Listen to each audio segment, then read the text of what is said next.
One thing I love about Book Fridays is that we are talking cars. And joining us this morning, we have Gavin and Chiro from OverdriveTV.co.za to talk about the old Subaru Legacy, the 2005 model, versus the brand new 2011 model. Guys, good morning and welcome to Expresso. Morning, Ewan. Morning. I just want to clear up one thing first of all. Subaru, Subaru.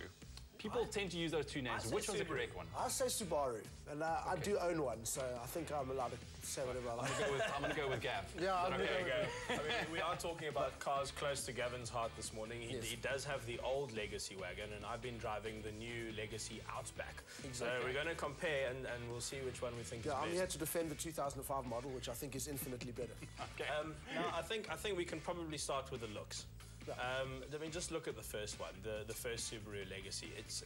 You know, Gav, I mean... Yeah, no, I mean, I'm not being biased here, but I do think that's just bristling with sort of sleekness, if such a thing is possible. I'm just honestly bristling with sleekness. I do just think it's a better-looking car. The new one, for some reason, they've just managed to make it more bloated, fatter, rounder.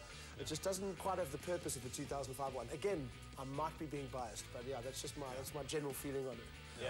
What's your view on the new looks? I think it looks like a gargoyle, if I'm honest. I like that. I like that. I can't understand why they've gone with this look, because you know the thing is the Legacy wagon that Gav has is basically a race car that you can carry dogs around in. Yes. And now they've essentially made what is a lumpy 4x4, and also the engines have completely changed as well. Let's talk a bit about the engines quickly. Yeah, absolutely. I mean, well, the 2011 one is the world's first ever diesel boxer engine. Mine, really? Diesel boxer. I know it sounds a strange configuration. I'll let Chiro explain it to you. He normally does.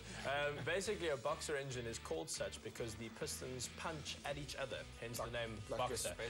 And the effect that has is it keeps the weight of the engine really flat and really low. Porsche uses the same idea, and that improves the handling of the car because the biggest weight is low down in the car. Whereas if you go back to Gav's engine, it's a petrol turbo. But the problem with turbo is when you go to your insurance company. Yeah, exactly. especially when you're my age, if they see the word turbo, they decide to charge you a kidney and an arm every month. So on that side, and also the only other downfall that has always been Subaru is the fuel consumption. They are horrific. Really? Yeah, that is the one thing. I mean, around town with my car, I don't even want to give you the figures, but it's not good. And but on the open road, they've marginally improved, but generally they are just cars that are exceptionally thirsty. And the diesel boxer has gone some way to remedy this. It might be the main reason they actually created the thing in the first place. Is it really a good thing on the fuel? It's a fantastic engine. What I love about it is it's very quiet as well, so you don't really know you're driving a diesel, especially if you turn the sound system up a bit. And around town, it's powerful, it's nippy, and when you're cruising on highways, it's happy to cruise sort of 120, 130. You get the best of everything, and it's really nice to your wallet. Yeah. I think the thing about Subarus is, and I'm going to say Subaru, it's the sort of brand where you're going to spend the rest of your life explaining to people why you've bought it. I had a surfer come up to me, and say, "What is that?" And I said, "It's a Subaru." And he says, "Yeah, but what is it?" Really? Sounds like a surfer. Yeah, no, I've had to defend my decision a lot because first of all, I don't have any kids, I don't own a dog.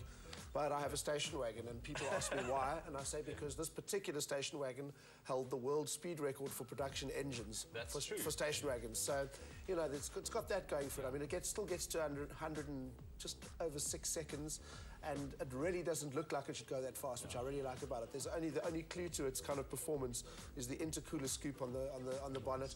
So it's essentially the Subaru Impreza's more grown up, slightly more mature brother, which is what I like about it. And what about the interiors? Just we can quickly touch on that. Did it change quite a bit? It changed massively, and I think even the rear view mirrors on the new ones are uglier than mine. even the ignition key. I mean, you will see my Subaru key. It's this beautifully designed sort of. I wish I'd brought it with me. It's this beautiful designed sort of triangle. The new one looks horrific, and now the interiors. My one I think is absolutely amazing. It's when you start the engine up, the dials do this kind of great sort of thing, and it goes all red. It just looks really purposeful.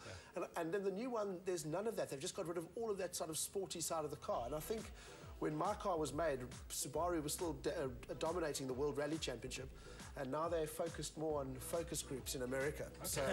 So they've gone more for the American market. I think that's what you know. We should point out that Subaru have not made a bad car at all. In fact, it's a great car. But it's changed its character so much that we just feel like it's lost something. But if you do need to carry around a herd of Labradors, or if you are a surfist, then the Legacy Outback's probably not a bad option. Absolutely. And they start at about under 400,000 Rand. It's a lot of car for that money, and it'll probably look after you for about the next 10, 15 years. Yeah. And Subaru is half owned by Toyota. The reliability, the bulletproof. Yeah, so good cars. All round brilliant cars. They really are. Chiro, thank you so much for joining us this morning on Expresso. Thank you. So if you own a Subaru Legacy, let us know what you think. Write to us on Facebook. We would love to hear.